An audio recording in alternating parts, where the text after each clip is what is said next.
Univisión Noticias presenta La Olla de los Grillos.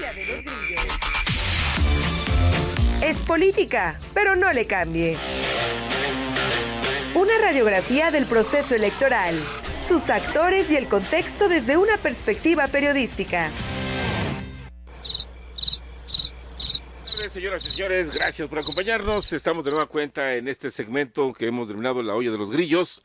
Y aquí, como en la casa del jabonero, aquí el que no cae resbala.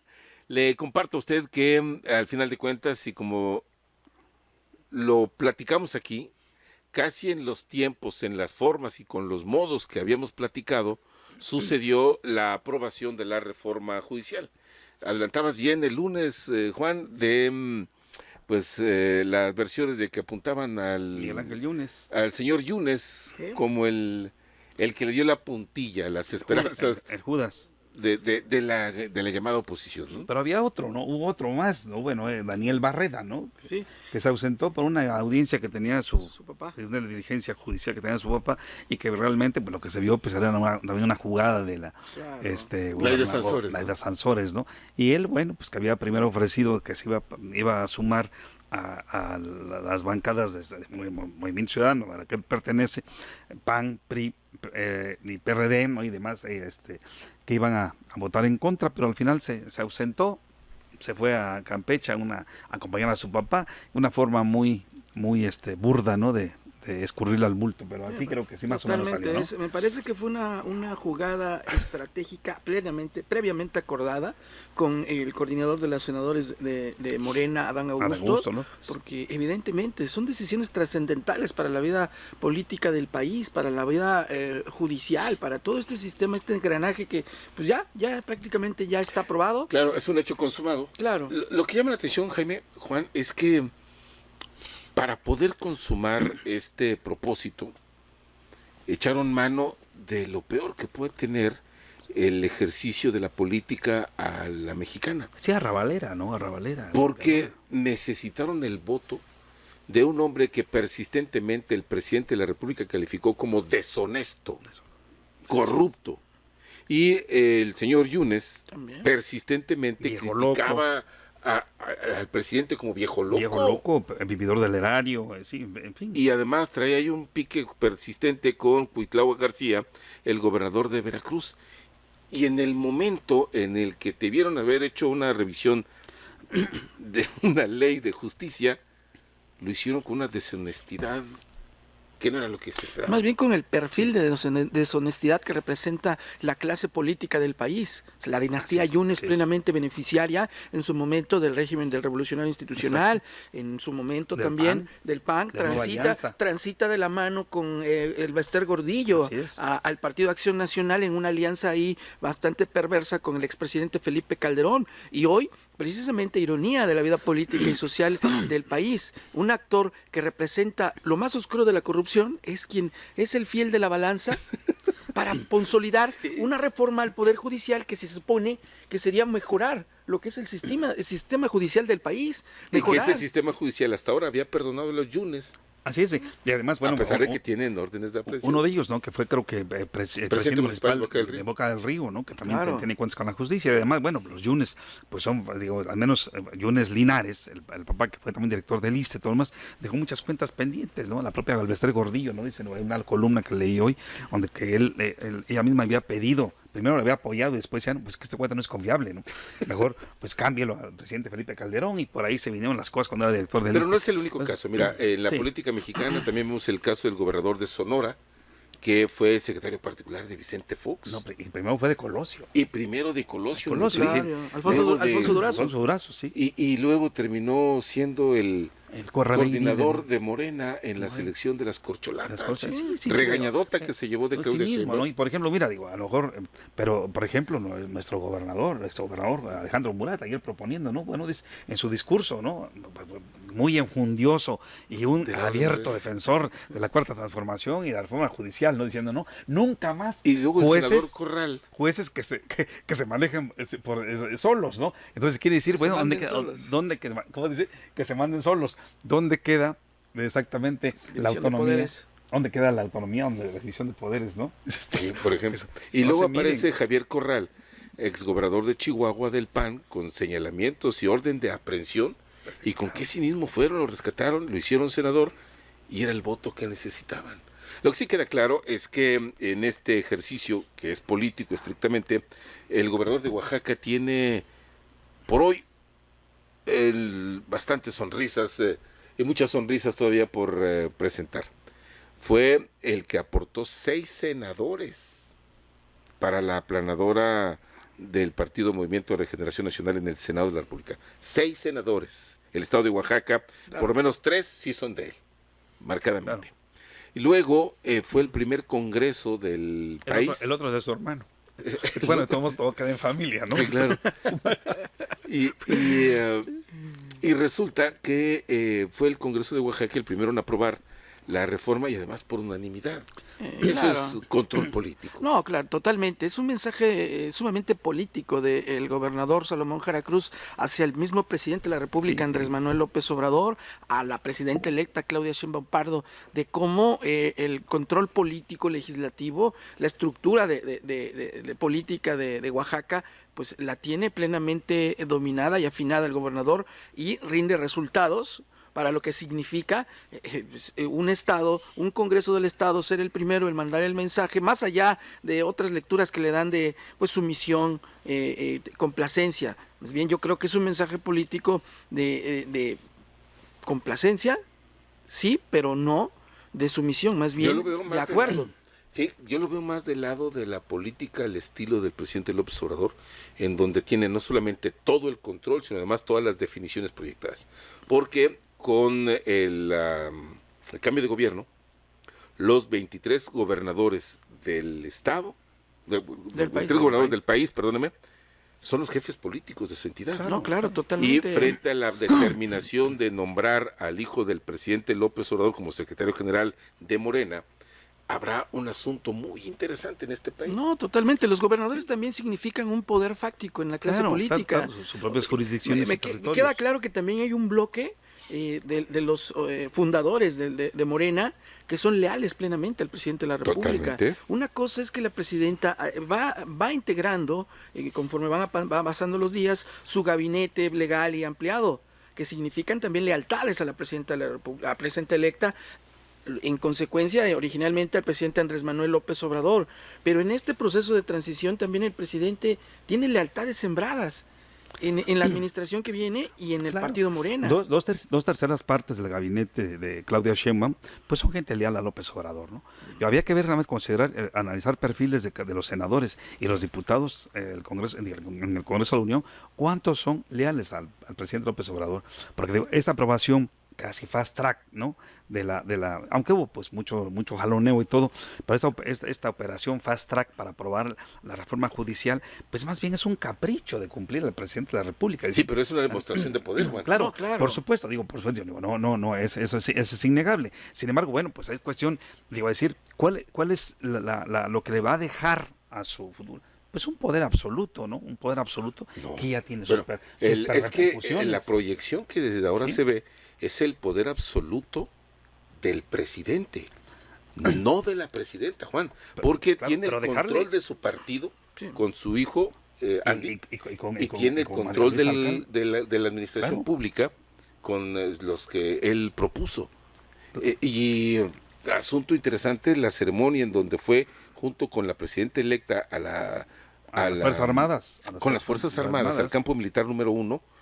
Nunca en la vida reciente de este país el presidente de salida acompañaba al presidente electo porque era un signo de Jerarquía de poder. jerarquía del nuevo presidente, Claro. donde retomaba el control de las Fuerzas Armadas. Y ahora el presidente fue a dejar constancia de Mira, que sigue normalmente mandando. en la vieja política durante el PRI y por los 2 periodos que estuvo el PAN, los presidentes de la República, bueno, más bien ganaba el X candidato y se allanaban un poco para dejar libremente a que el futuro presidente, el sucesor, Sí, claro. empezara a hacer también sus amarres, todos los más.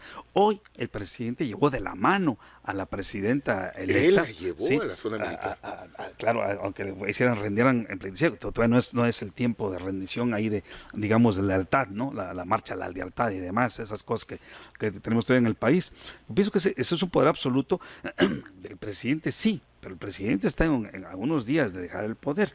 Entonces, cómo se perfila la reforma judicial? La reforma judicial se perfila como una cuestión que la futura presidenta de México no tenga ningún contrapeso en esta división de poderes. Tiene a un poder legislativo que está totalmente tirado al piso, totalmente sumiso, totalmente con todo lo que hay, un partido Morena que se ha llenado de traidores de otros partidos y bueno, no es fácil. Sí, claro. Pero lo que nos queda claro, Jaime, es que, como le llaman, el partido Movimiento de Regeneración Nacional. Hoy tenemos claro que en el poder y en el partido o en el movimiento, ese movimiento es López Obrador y nadie más, absolutamente nadie más que el presidente López Obrador toma decisiones en Morena y en el quehacer político. No, totalmente. Creo que este proceso que estamos viviendo los mexicanos, las y los mexicanos, es precisamente un paso más de este proceso de consolidación y sobre todo de asentamiento de un régimen de gobierno. Ahora, tampoco es hay que sorprenderse de la forma en que lo está haciendo. Finalmente, eso lo vimos y lo hizo el Partido Revolucionario Institucional en su mejor momento, controlando el poder ejecutivo desde la presidencia de la República, las gobernaturas, el poder judicial desde los magistrados, jueces, ministros, desde los tribunales, desde la Suprema Corte, imponiendo, designando. Cuando designaban a los ministros y ministras, pues eran recomendados de actores políticos. ¿Sí? Ahora, desde el legislativo también consolidado, plenamente mayoritario, ya con este perfil de aliado tan bastante cuestionado de los Yunes, pero hoy por hoy me parece que es precisamente este proceso de consolidación y de asentamiento de un nuevo régimen de gobierno que me parece que va para largo, no porque yo lo diga, sino finalmente ahí está en la vía de los hechos la forma en cómo lo están haciendo. Ya a partir de esta reforma al Poder Judicial, inminentemente los perfiles que van a ponderar para jueces, magistrados y ministros serán afines a la Cuarta Transformación. Totalmente, y lo que hace el presidente de acompañarse y llevar a la presidenta electa precisamente es mandar el mensaje primero de continuidad y entre líneas el mensaje de que él precisamente sigue siendo el poder detrás del trono. La continuidad de su poder. La continuidad de su poder. Si lo hemos platicado acá, es un maximato. No el maximato, el presidente no se va a retirar. Digo, si tiene, no hay ningún signo. Sí, así es, yo también no le veo ningún síntoma. Eso es mesianismo, eso es tiranía y eso es, digamos, continuidad. Ahora a través del maximato, ¿no? Continuidad. Digo, fíjate, Moreno, Lázaro Cárdenas tuvo que sacar de su casa en pijama el 10 de abril de 1936 a Plutarco Elías Calles para mandarle al exilio y le dejara gobernar, ¿no? Entonces, digo, ese era el primer maximato, ¿no? Digo, a sacarlo de su casa con pijama, con un piquete de soldados, ¿no? Entonces al turco le decían a Plutarco Elías Calles, ¿no?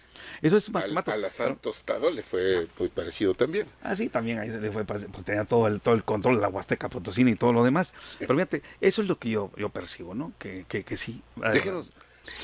Hoy cada día más vamos entendiendo a qué se refería o cuál era el sustento de la idea de llamarle al movimiento del presidente López Obrador la Cuarta Transformación. Ahí te va, Jaime. Primera transformación del país deriva en una constitución, la de 1812. Así es, la de Cádiz. Luego vienen las de la Reforma con Benito Juárez, termina con otra constitución. 1824 y después la de 1824. Y luego la de 1917 al término de la Revolución Mexicana. Y todo lo que llamaron transformación no se ha movido ni un pelo, ni una carretera más amplia, ni un hospital más chulito, no. La transformación fue con la aplanadora del constituyente del presidente López Obrador, que iniciaron ya y van a modificar la constitución de este país. Sí, este es el primer paso precisamente. Por lo pronto ya es un constituyente lo que tiene el presidente. Claro, insistimos, o sea, no es que parezcamos de disco rayado, pero sí, finalmente es el poder hegemónico y el control de los poderes de la Unión, el poder ejecutivo, legislativo, judicial. Ahora, insisto, esto precisamente es parte del proceso de la consumación de un régimen de gobierno que va a mediano y a largo plazo. La inclusión, la aspiración o el perfilamiento del hijo del presidente como secretario general del partido Morena precisamente también es la continuidad de esa dinastía, desde este instituto político que pues forma parte precisamente de este proceso de transición y de esta cuarta transformación. A partir de estos movimientos históricos, hoy la cuarta transformación está significada en lo que representa el presidente Andrés Manuel López Obrador, el unipersonalismo. Así es. Sí, sin duda, ¿no? Sin duda es un régimen, pero un régimen vertical, también lo que tanto se criticó de la pasada hegemonía priista, ¿no? Por ejemplo, vemos todavía el PAN con esas viejos rescoldos, eso, por ejemplo, ¿cómo se explica que Marco Cortés haya permitido que el titular, el candidato a la senaduría sea Yunes Márquez y el suplente sea su papá, ¿no? Y que todavía lo diga, que él lo propició. Sí, lo propició. Entonces, vaya, la verdad es cinismo, ¿no? Es un cinismo burdo, es un cinismo ese patrimonialismo ramplón, exactamente. Ese es el patrimonialismo de los partidos políticos, lo que pasó en el PRI. ¿Cómo te explicas que Carolina Villano, que sea la secretaria general, y su marido, él va a ser el líder de la bancada del PRI en el Congreso, y creo que tiene un hijo por ahí? Y el Partido del Trabajo sigue siendo líder el mismo de toda la vida. Así mismo, ¿no? El sempiterno, ¿no? Que va a ser como Vilés Velázquez, lo van a sacar con las patas por delante, ¿no? Pero bueno, yo creo que ahí sí no tienen vergüenza. No tienen vergüenza, el Niño Verde igual, ¿no? No pues tienen ni tantita calidad moral para cuestionarse los partidos políticos. Es decir, están hechos por la misma tijera. Exactamente. ¿Sí? Exactamente, patrimonialistas. Se cuestionan entre sí, pero vienen sus orígenes.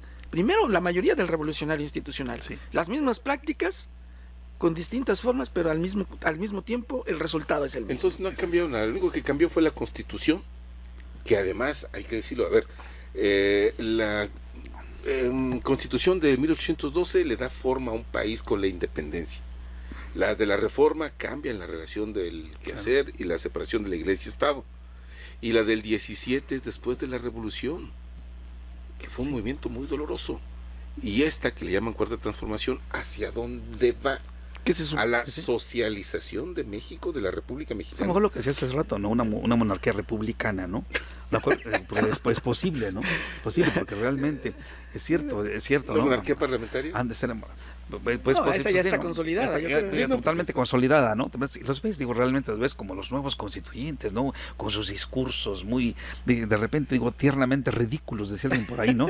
Pero los ves con que van a cambiar el país y todo lo demás, ¿no? Cuando te das cuenta que, por ejemplo, la lucha anticorrupción, que fue la bandera del presidente López Obrador, pues no fue tal. Que la austeridad republicana, tampoco, ¿no? Que no sé qué, franciscana, ¿no? Que en fin, es que no se vio con los gastos que hicieron con la refinería y todo lo demás donde sí había dinero. Pero a ver, que no se concluyeron. Pero es que sí veo que habla mucho de la transformación y el segundo piso y la continuidad de la transformación. El asunto es ¿hacia dónde apunta esa transformación? ¿A dónde vamos? Para que le pregunten al pueblo de México si queremos ir a donde ellos creen. A lo mejor llámeme ingenuo o pobre iluso, pero yo entiendo, y la lógica sería pensar que la ruta y el camino y hacia donde se va es a un bien común de la nación, hacia el bien de las y los ciudadanos, que históricamente, sexenio tras sexenio y década tras década, está olvidado. Digo, lo que cuestionamos aquí severamente y lo que comparamos es las mismas formas de la clase política. Así es. Sí. Las mismas formas de la clase legislativa, también desde el judicial. Aquí lo trascendental tiene y debe de ser, sí o sí, es la forma en cómo el gobernante en turno transita a un bienestar común. Que eso es lo que ha faltado, no se ha consolidado. Y ese es el reto, evidentemente, que tiene la presidenta electa Claudia Sheinbaum Pardo.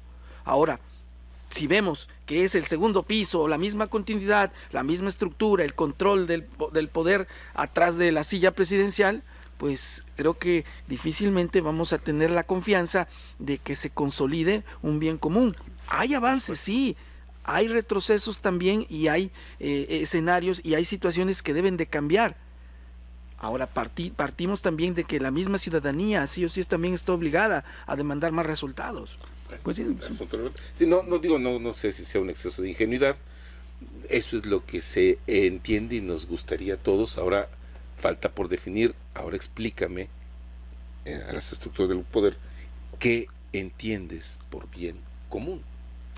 Sí, digamos, por ejemplo, esta fue la política del régimen de López Obrador, pues la política del bienestar, ¿no? Sin embargo, hubo ciertos cabos sueltos que, por ejemplo, ¿no?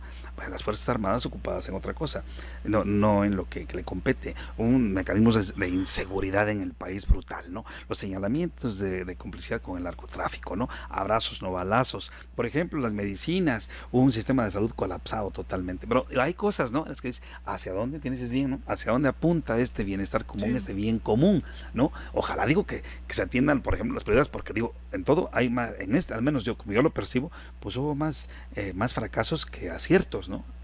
En esto. ¿Por qué? Porque aún las obras clave, las obras insignia de este gobierno quedan todas a la mitad, ¿no?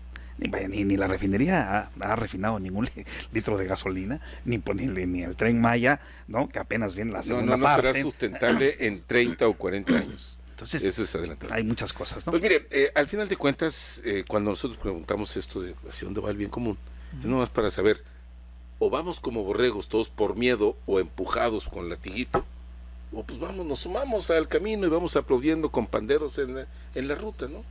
Porque pues es la diferencia. No, yo creo que aquí la postura de la ciudadanía, las y los mexicanos, es de exigir resultados, no sumarse como borregos, no someterse también a los designios de un gobernante en turno. Claro, y sobre todo, mira, ya vivimos una autocracia, ¿no? Ya lo hemos pasado, ya vimos también la hegemonía de un partido durante más de 80 años, ya vimos todo lo demás. Bueno, nadie quiere que en el pueblo de México que estas escenas se repitan, ¿no? Que esa estructura vertical, la misma clase política, la ronda generacional, que estaban primero los papás, luego los hijos, luego los nietos y todo lo demás, ¿no? Que vengan, y todo, digo, ad perpetuam, ¿no? Entonces, también creo que es importante que, digamos, sobre todo en los espacios que hemos tenido, los quienes tenemos la oportunidad de poderlo discutir y poder opinar, pues el gobierno de México, digo, yo creo que el pueblo de México ya está harto, ¿no? Además, 35 millones de votantes no representan a los 125 millones de mexicanos. Bueno. Claro. Caballeros, qué privilegio platicar con ustedes. Bueno, muchas gracias. Amigos, amigas del auditorio, gracias por escucharnos.